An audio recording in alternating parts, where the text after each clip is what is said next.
नमो भगवते वासुदेवाय। जय श्री हरि। प्यारे भक्तों, आज पाप मोचनी एकादशी व्रत में मैं आप सभी को सुनाने जा रही हूँ लक्ष्मी माता, तुलसी माता और एकादशी माता की पुण्य फल प्रदान करने वाली कथा। एकादशी व्रत में इन कथाओं को जो भी भक्त श्रद्धा भक्ति के साथ पूरा सुनता है, उस पर विष्णु भगवान और माँ लक्ष्मी की कृपा सदा सर्वदा बनी रहती है। तो आइए रसपान करते हैं पहले लक्ष्मी माता जी की कथा। हे लक्ष्मी माता, आपकी कथा को कहने वाले और श्रद्धा पूर्वक पूरा सुनने वाले भक्तों पर अपनी कृपा सदा सर्वदा बनाए रखना। प्रेम से बोलिए लक्ष्मी मैया की जय। एक बार लक्ष्मी जी ने मनोहर रूप यानी बहुत ही अद्भुत रूप धारण करके गायों के एक झुंड में प्रवेश कर लिया और उनके इस सुंदर रूप को देखकर गायों ने पूछा कि देवी, आप कौन हैं और कहाँ से आई हैं? गायों ने ये भी कहा कि आप पृथ्वी की अनुपम सुंदरी लग रही हो। तब गायों ने एकदम से कहा कि सच सच बताओ, आखिर तुम कौन हो और तुम्हें कहाँ जाना है? तब लक्ष्मी जी ने विनम्रता से गायों से कहा कि तुम्हारा कल्याण हो। असल में मैं इस जगत में अर्थात संसार में लक्ष्मी के नाम से प्रसिद्ध हूँ और सारा जगत मेरी कामना करता है, मुझे ही पाना चाहता है। मैंने दैत्यों को छोड़ दिया था और इसलिए वे सदा के लिए नष्ट हो गए। इतने ही नहीं, मेरे आश्रय में रहने के कारण इंद्र, सूर्य, चंद्रमा, विष्णु, वरुण तथा अग्नि आदि सभी देवता सदा के लिए आनंद भोग रहे हैं। इसके बाद माँ लक्ष्मी ने कहा कि जिनके शरीर में मैं प्रवेश नहीं करती, वे सदैव नष्ट हो जाते हैं और अब मैं तुम्हारे शरीर में ही निवास करना चाहती हूँ। लेकिन इसके बाद भी कथा अभी खत्म नहीं हुई, क्योंकि गायों ने अब तक माँ लक्ष्मी को अपनाया नहीं था। गाय ने क्यों किया माँ लक्ष्मी का त्याग? देवी लक्ष्मी की इन बातों को सुनने के बाद गायों ने कहा कि तुम बड़ी चंचल हो, इसलिए कभी कहीं नहीं ठहरती। इसके अलावा तुम्हारा बहुतों के साथ भी एक सा ही संबंध है, इसलिए हमें तुम्हारी इच्छा नहीं है। तुम्हारी जहाँ भी इच्छा हो तुम चली जाओ। तुमने हमसे बात की, इतने में ही हम अपने आप को तुम्हारी कृतार्थ यानी तुम्हारी आभारी मानती हैं। गायों के ऐसा कहने पर लक्ष्मी ने कहा कि ये तुम क्या कह रही हो? मैं दुर्लभ और सती हूँ, अर्थात मुझे पाना आसान नहीं, पर फिर भी तुम मुझे स्वीकार नहीं कर रही। आखिर इसका कारण क्या है? यहाँ तक कि देवता, दानव, मनुष्य आदि सब कठोर तपस्या करके मेरी सेवा का सौभाग्य प्राप्त करते हैं, अतः तुम भी मुझे स्वीकार करो। वैसे भी इस संसार में ऐसा कोई नहीं जो मेरा अपमान करता हो। ये सब सुनकर गायों ने कहा कि हम तुम्हारा अपमान या अनादर नहीं कर रहे, केवल तुम्हारा त्याग कर रहे हैं, और वह सिर्फ इसलिए क्योंकि तुम्हारा मन बहुत चंचल है। तुम कहीं भी जमकर नहीं रहती, अर्थात एक स्थान पर नहीं रुक सकती, इसलिए अब बातचीत करने से कोई लाभ नहीं। तो तुम जहाँ जाना चाहती हो जा सकती हो। इस तरह से गायों ने माँ लक्ष्मी का त्याग कर दिया, क्योंकि गायों को मालूम था कि लक्ष्मी कभी किसी के पास नहीं रहती, बल्कि पूरे संसार में घूमती रहती है। पर फिर भी माँ लक्ष्मी ने हार नहीं मानी और इतना सब होने के बाद भी वार्तालाप जारी रखी। अब आखिर में माँ लक्ष्मी ने कहा, गायो, तुम दूसरे को आदर देने वाली हो और यदि तुमने ही मुझे त्याग दिया तो सारे जगत में मेरा अनादर होने लगेगा। इसलिए तुम मुझ पर भी अपनी कृपा करो। मैं तुमसे केवल सम्मान चाहती हूँ। तुम लोग सदा सबका कल्याण करने वाली पवित्र और सौभाग्यवती हो, तो मुझे भी बस आज्ञा दो कि मैं तुम्हारे शरीर के किस भाग में निवास करूं। इसके बाद गाय ने भी अपना मन बदल लिया और गायों ने कहा, हे यशस्विनी, हमें तुम्हारा सम्मान अवश्य ही करना चाहिए, इसलिए तुम हमारे गोबर और मूत्र में निवास करो, क्योंकि हमारी ये दोनों वस्तुएं ही परम पवित्र है। तब माँ लक्ष्मी ने कहा, धन्यवाद और धन्य भाग मेरे, जो तुम लोगों ने मुझ पर अनुग्रह किया, यानी मेरे प्रति इतना कृपा दिखाई। मैं अवश्य ऐसा ही करूंगी। मैं सदैव तुम्हारे गोबर और मूत्र में ही निवास करूंगी। सुखदायिनी गायो अर्थात सुख देने वाली गायो, तुमने मेरा मान रख लिया, अतः तुम्हारा भी कल्याण हो। बस यही वचन है कि गाय की इन दोनों वस्तुओं को लक्ष्मी का ही रूप समझा जाता है। प्रेम से बोलिए लक्ष्मी माता की जय। भगवान श्री गणेश को तुलसी नहीं चढ़ती। इसके पीछे पुराणों में एक रोचक कथा मिलती है। एक समय में धर्मात्मज नाम के राजा हुआ करते। उनकी कन्या तुलसी यौन अवस्था में थी। अपने विवाह की इच्छा लेकर तीर्थ यात्रा पर निकल पड़ी। उन्होंने कई जगह की यात्रा की। एक स्थान पर उन्हें तरुणावस्था में भगवान श्री गणेश को तपस्या में लीन देखा। भगवान गणेश का रूप अत्यंत मोहक और आकर्षक था। तुलसी भगवान गणेश के इस रूप पर मोहित हो गई और अपने विवाह का प्रस्ताव उनके समक्ष रखने के लिए उनका ध्यान भंग कर दिया। भगवान गणेश ने स्वयं को ब्रह्मचारी बताते हुए तुलसी का विवाह प्रस्ताव ठुकरा दिया।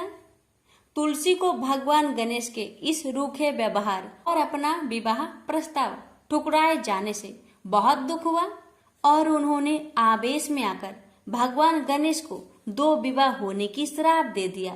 इस पर श्री गणेश ने भी तुलसी को असुर से विवाह होने का श्राप दे डाला। बाद में तुलसी को अपनी भूल का एहसास हुआ और भगवान गणेश से क्षमा मांगी। ना तुम्हारा श्राप खाली जाएगा ना मेरा। मैं रिद्धि और सिद्धि का पति बनूंगा और तुम्हारा भी विवाह राक्षस जलांधर से अवश्य होगा। लेकिन अंत में तुम भगवान विष्णु और श्री कृष्ण की प्रिया बनोगी और कलयुग में भगवान विष्णु के साथ तुम्हें पौधे के रूप में पूजा जाएगा। लेकिन मेरी पूजा में तुलसी का प्रयोग नहीं किया जाएगा। प्रेम से बोलिए तुलसी माता की जय, गणेश भगवान की जय।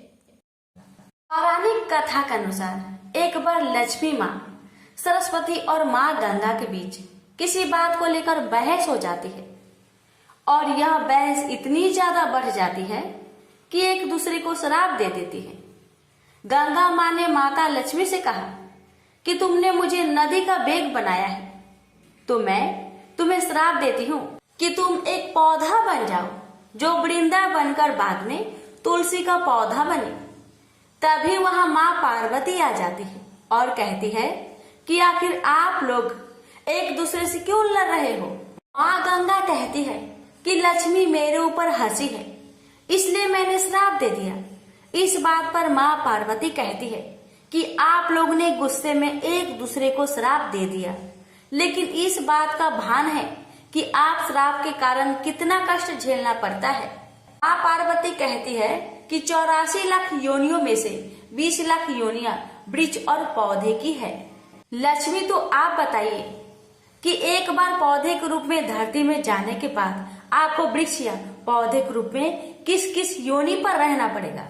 माँ लक्ष्मी को अपने भूल का पछतावा हुआ और उन्होंने माँ पार्वती से सहायता मांगी और कहा कि कुछ ऐसा ही हो सकता है कि 20 लाख योनिया में से एक बार मैं ही छूट जाऊं। ऐसे में माँ पार्वती ने कहा कि इस शाम का हल मेरे पास तो नहीं है, लेकिन इसका हल महादेव ही बता सकते हैं।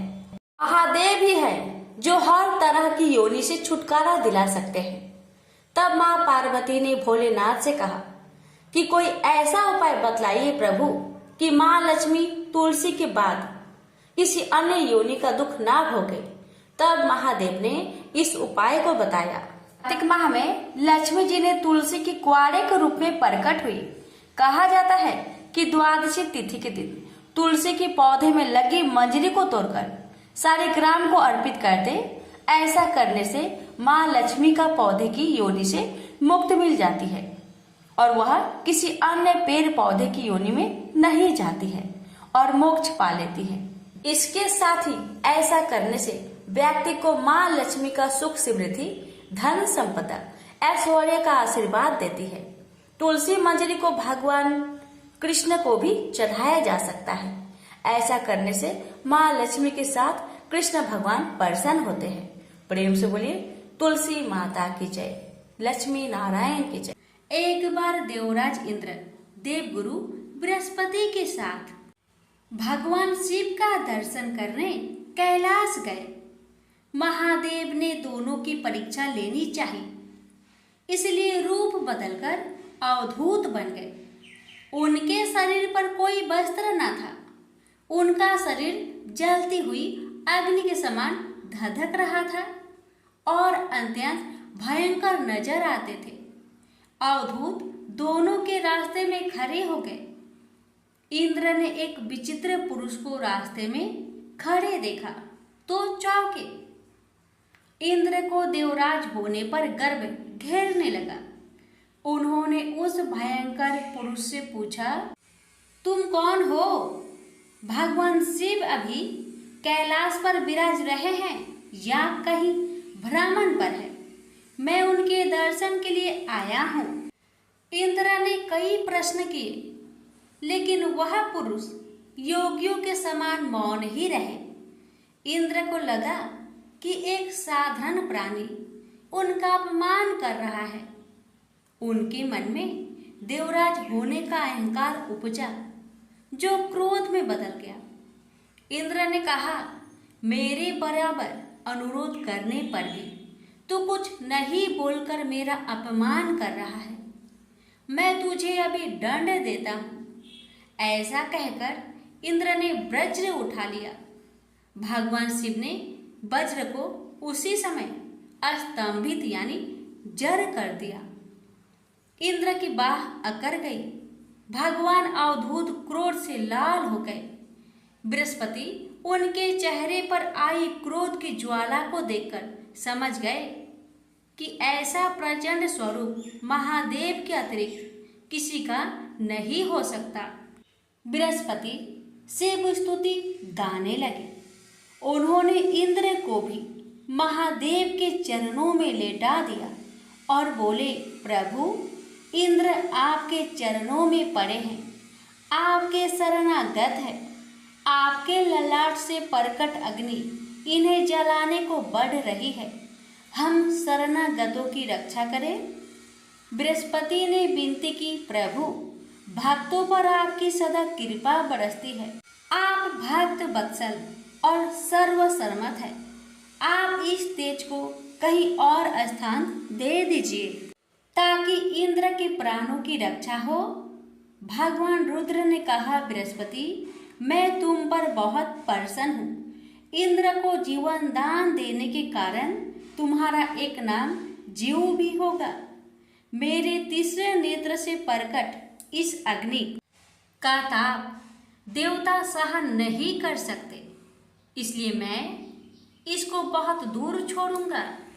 महादेव ने उस तेज को हाथ में धारण कर समुद्र में फेंक दिया। वहां फेंके जाते ही भगवान शिव का वह तेज तत्काल एक बालक के रूप में परिवर्तित हो गया।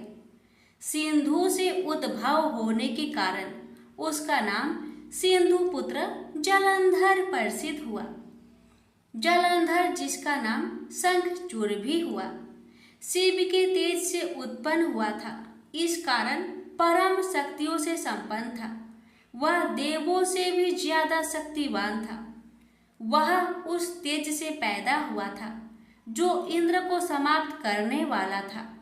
इसलिए असुरों ने उसे अपना राजा बनाया। अवधूत रूप में यह लीला करने के बाद महादेव अंतर्ध्यान हो गए। इंद्र के गर्भ का भंजन भी हुआ, भगवान के दर्शन भी हो गए। तुलसी से जुड़ी एक कथा बहुत प्रचलित है। श्रीमद् देवी भागवत पुराण में इनके अवतरण की दिव्य लीला कथा भी बनाई गई है। एक बार शिव ने अपने तेज को समुद्र में फेंक दिया था। उससे एक महातेजस्वी बालक ने जन्म लिया। यह बालक आगे चलकर जालंधर के नाम से पराक्रमी दैत्य राजा बना। इसकी राजधानी का नाम जालंधर नगरी था। दैत्यराज काल नेमि की कन्या वृंदा का विवाह जालंधर से हुआ। जालंधर महाराक्षस था। अपनी सत्ता के मद में चूर उसने माता लक्ष्मी को पाने की कामना से युद्ध किया, परंतु समुद्र से ही उत्पन्न होने के कारण माता लक्ष्मी ने उसे अपने भाई के रूप में स्वीकार किया। वहां से पराजित होकर वह देवी पार्वती को पाने की लालसा से कैलाश पर्वत पर गया। भगवान देवाधिदेव शिव का ही रूप धरकर माता पार्वती के समीप गया, परंतु मां ने अपने योग बल से उसे तुरंत पहचान लिया तथा वहां से अंतर ध्यान हो गई। देवी पार्वती ने क्रोध होकर सारा वृत्तांत भगवान विष्णु को सुनाया। जालंधर की पत्नी वृंदा अत्यंत पतिव्रता स्त्री थी। उसी के पतिव्रत धर्म की शक्ति से जालंधर ना तो मारा जाता था और ना ही पराजित होता था। इसलिए जालंधर का नाश करने के लिए वृंदा के पतिव्रत धर्म को भंग करना बहुत जरूरी था। इसी कारण भगवान विष्णु ऋषि का भेष धारण कर वन में जा पहुंचे, जहां वृंदा अकेली भ्रमण कर रही थी। भगवान के साथ दो मायावी राक्षस भी थे, जिन्हें देखकर वृंदा भयभीत हो गई। ऋषि ने वृंदा के सामने पल में दोनों को भस्म कर दिया। उनकी शक्ति देखकर वृंदा ने कैलाश पर्वत पर महादेव के साथ युद्ध कर रहे अपने पति जालंधर के बारे में पूछा। ऋषि ने अपनी माया जाल से दो बानर प्रकट किए। एक बानर के हाथ में जालंधर का सिर था तथा दूसरे के हाथ में धर। अपने पति की यह दशा देखकर वृंदा मूर्छित होकर गिर पड़ी। होश में आने पर उन्होंने ऋषि रूपी भगवान विष्णु से विनती की कि वह उसके पति को जीवित करे। भगवान ने अपनी माया से पुनः जालंधर का सिर धड़ से जोड़ दिया, परंतु स्वयं भी वह उसी शरीर में प्रवेश कर गए। वृंदा को इस छल का जरा आभास न हुआ। जालंधर बने भगवान के साथ वृंदा पतिव्रता का व्यवहार करने लगी, जिससे उसका अस्तित्व भंग हो गया। ऐसे होते ही वृंदा का पति जालंधर युद्ध में हार गया।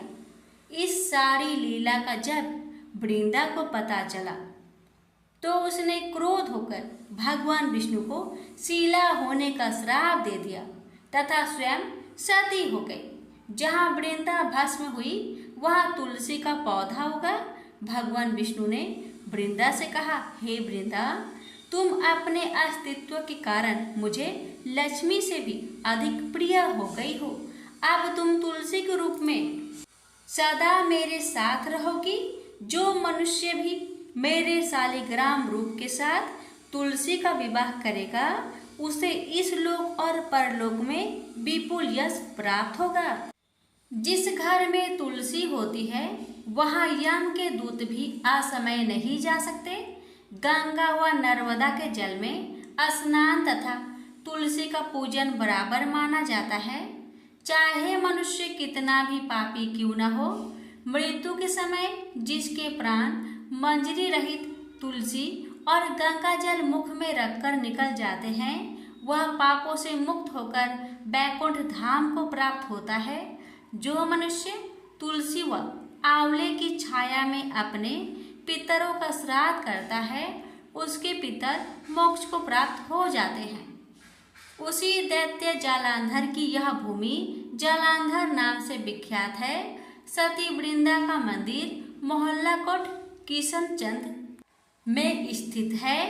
कहते हैं इस स्थान पर एक प्राचीन गुफा थी जो सीधी हरिद्वार तक जाती थी। प्रेम से बोलिए जय श्री हरि। तुलसी मैया की जय, लक्ष्मी नारायण की जय। एकादशी माता की कथा। एक बार एक राज्य में एक राजा रहा करता था। राजा बहुत ही बुद्धिमान और बलशाली था। राजा सदैव अपनी प्रजा का बहुत अच्छे से ध्यान रखता था। प्रजा भी अपने राजा को बहुत पसंद करते थे। राजा की 2 बेटियां थीं। राजा अपनी दोनों बेटियों से बहुत प्रेम करता था। राजा की छोटी बेटी देखने में बहुत सुंदर और आकर्षण थी और राजा की बड़ी छोटी बेटी के मुकाबले थोड़ा कम सुंदर थी। राजा की छोटी बेटी 11 माता की पूजा किया करती थी और सभी लोग राजा की छोटी बेटी से बहुत प्रेम करते थे और बहुत प्रशंसा किया करते थे। राजा भी अपनी छोटी बेटी को बड़ी बेटी से अधिक प्रेम करता था, जिस कारण राजा की बड़ी बेटी को अपनी छोटी बहन से बहुत नफरत होने लगी थी। राजा की दोनों बेटियां जब बड़ी हो गई, तब एक पड़ोस राज्य में रहने वाला राजकुमार राजा की बड़ी बेटी के लिए रिश्ता लेकर आया। लेकिन जैसे ही उस राजकुमार की नज़र राजा की छोटी बेटी पर पड़ी, तो वह राजकुमार राजा की छोटी बेटी पर आकर्षक हो गया और उससे पहली नज़र में ही प्रेम कर बैठा। उस राजकुमार ने राजा की बड़ी बेटी के साथ विवाह करने से मना कर दिया और उसने राजा से कहा कि मैं आपकी छोटी बेटी से विवाह करना चाहता हूँ। जिसके बाद राजा की बड़ी बेटी यह देखकर अपनी छोटी बहन से बहुत क्रोधित हो गई और राजा की बड़ी बेटी ने अपनी छोटी बहन को अपना सबसे बड़ा दुश्मन मान लिया। राजा की बड़ी बेटी ने अपनी छोटी बहन से बदला लेने का निर्णय लिया, जिसके लिए उसने अपनी छोटी बहन को जान से मारने का प्लान बनाया। राजा की बड़ी बेटी ने अपनी छोटी बहन को मारने के लिए सबसे पहले एक लड्डू में जहर मिलाकर अपनी छोटी बहन को दे दिया और उसको लड्डू खाने के लिए कहा। लेकिन लड्डू खाने के बाद भी छोटी बहन को कुछ नहीं हुआ।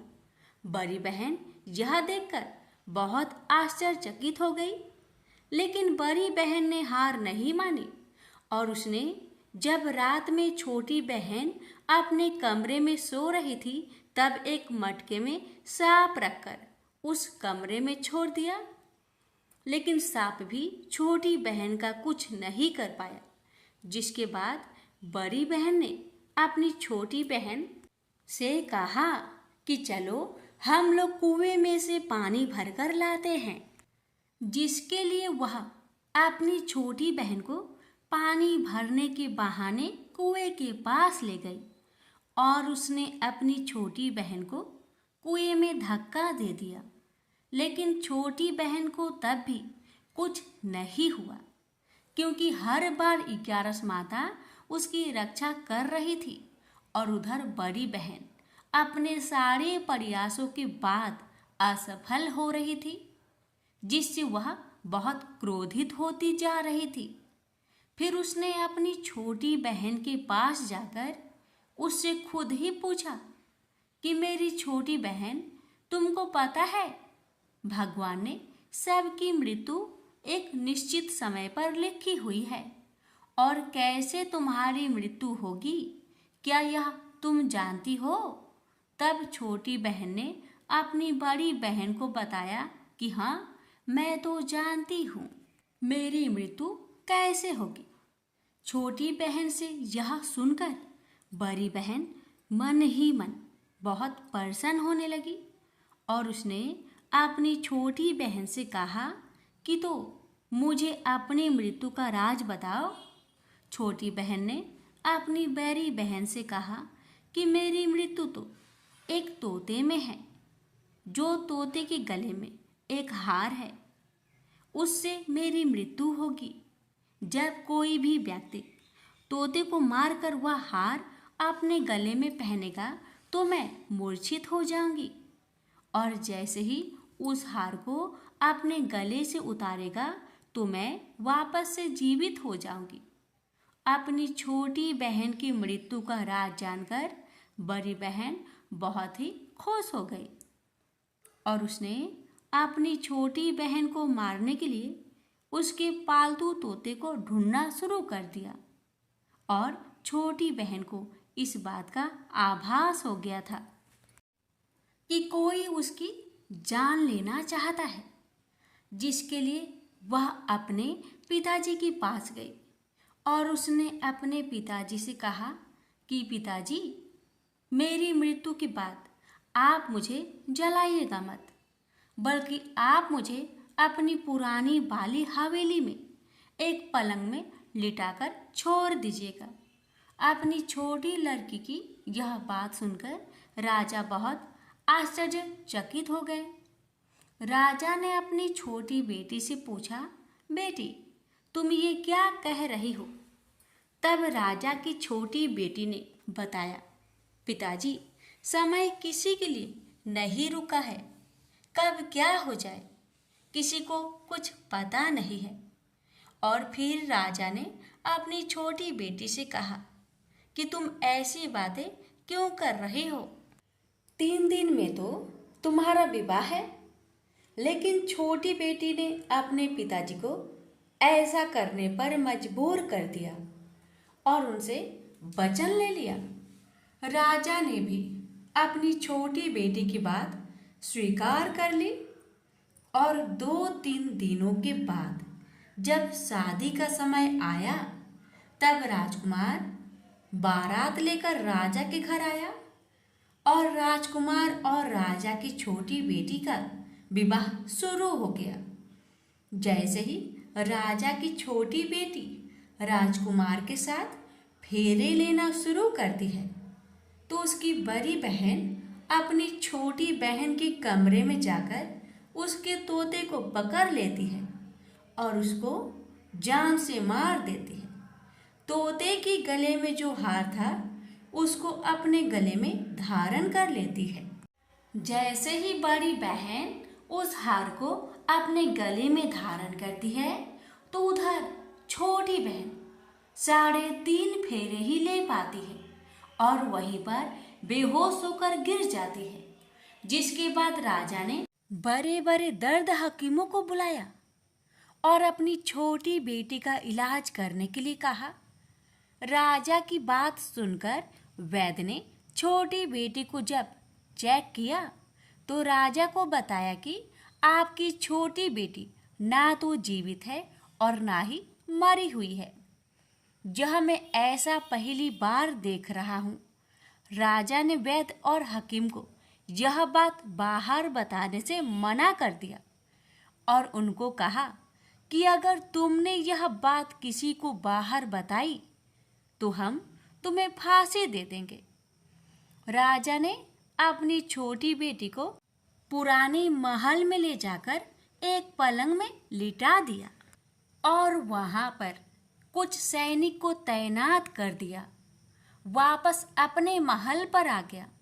राजा की बड़ी बेटी अपने पिताजी के पास आई और कहने लगी कि पिताजी, अगर यह शादी संपन्न नहीं हुई तो आपकी इज्जत का क्या होगा? आप कहे तो आपकी इज्जत बचाने के लिए राजकुमार से शादी करने के लिए तैयार हूँ।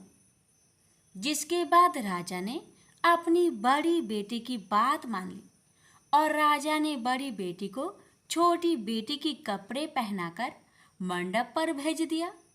लेकिन राजकुमार यह जान गया कि यह राजा की छोटी बेटी नहीं बल्कि यह राजा की बड़ी बेटी है।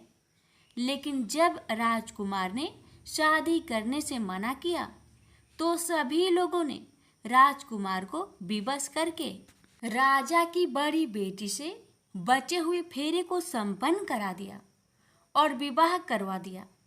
जिसके बाद राजकुमार राजा की बड़ी बेटी को अपने महल ले गया।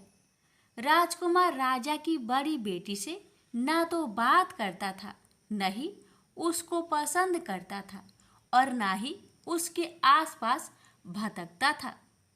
और राजकुमार ने यह फैसला लिया था कि वह अपनी प्रेमिका को ढूंढ कर रहेगा और यह जानकर रहेगा कि उसके साथ हुआ क्या है। एक दिन राजकुमार अपने घोड़े पर सवार होकर राजा के पुराने महल के पास पहुंच गया, जहां पर उसने कुछ सैनिकों को देखा। महल के पास पहुंचकर राजकुमार ने जब महल को ध्यान से देखा तो वह समझ गया कि यह तो हमारे ससुर जी का महल है। तब राजकुमार ने सैनिकों से पूछा, तुम लोग यहाँ क्या कर रहे हो और इस महल के अंदर उस पलंग में कौन लेटा है? जिसके बाद सैनिकों ने बताया कि जहाँ पर राजा की छोटी बेटी लेटी है। यह सुनकर राजकुमार बहुत प्रसन्न हो गया और वह तुरंत अपनी प्रेमिका के पास पहुंच गया और उसकी सेवा करने लगा। जैसे ही रात हुई तो राजा की छोटी बेटी उठकर खड़ी हो गई। राजकुमार यह देखकर बहुत खुश हो गया और उसने अपनी प्रेमिका से पूछा कि तुम यहाँ क्या कर रही हो?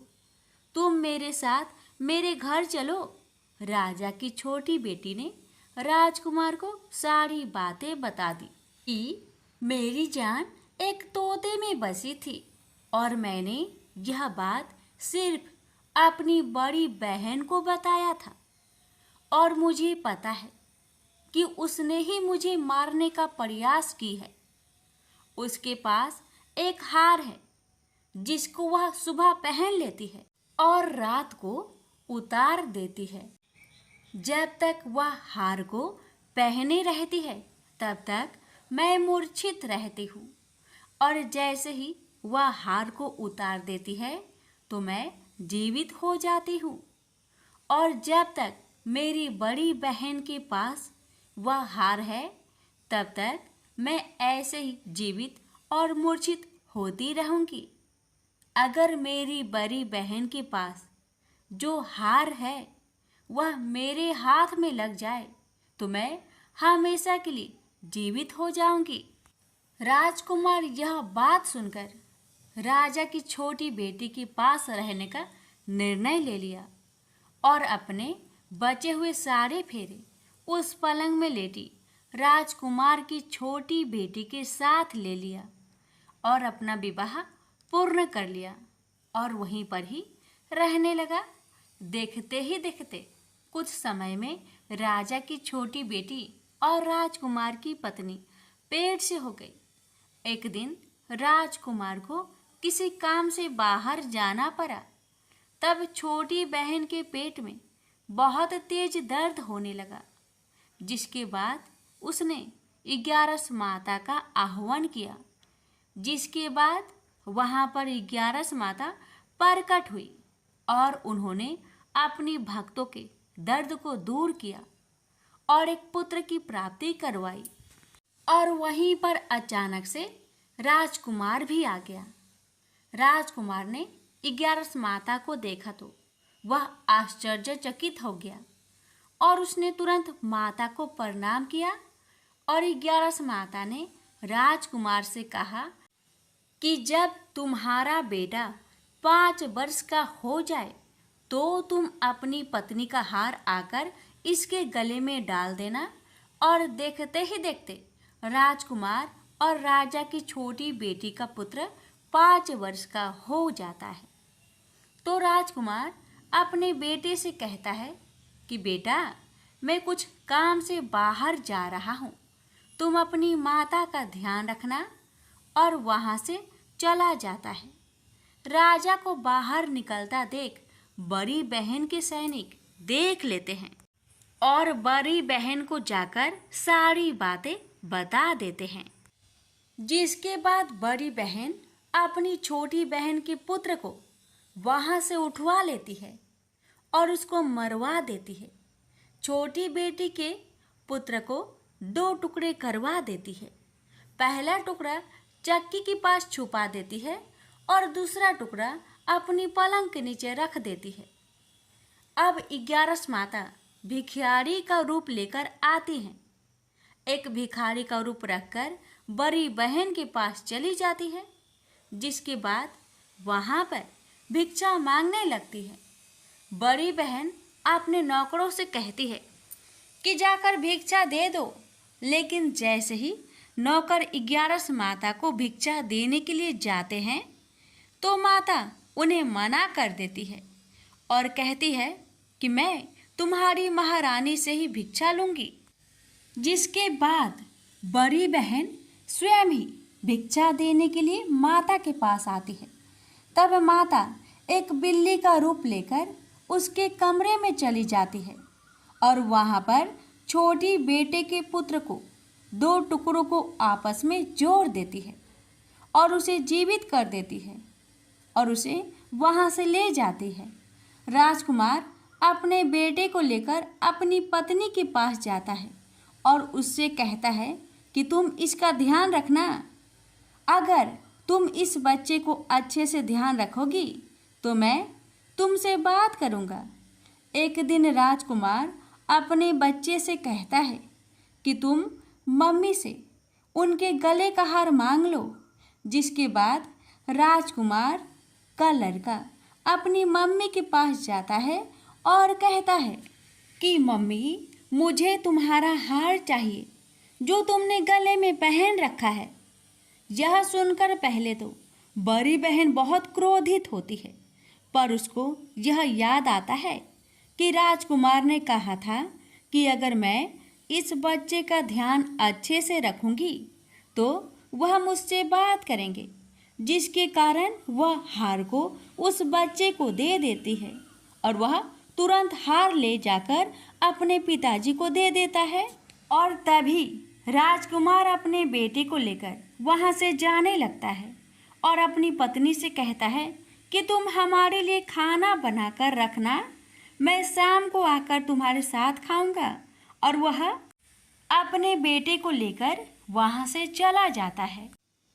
जिसके बाद वह राजा के पास जाता है और उसको सारी बातें बता देता है। राजा अपनी बड़ी बेटी की यह करतूत सुनकर बहुत क्रोधित होते हैं और अपनी परवरिश पर ही दोष देने लगते हैं और राजकुमार को अपनी छोटी बेटी के साथ रहने के लिए आदेश देते हैं। 11 माता ने जैसी कृपा छोटी बेटी पर की, वैसी ही कृपा अपने सभी भक्तों पर करना, हर कष्टों को दूर करना। प्रेम से बोलिए एकादशी माता की जय। इस कथा को हर एकादशी व्रत कथा के साथ जरूर सुनना चाहिए। इससे लक्ष्मी नारायण एकादशी माता की विशेष कृपा प्राप्त होती है। प्रेम से बोलिए लक्ष्मी नारायण की जय, एकादशी माता की जय।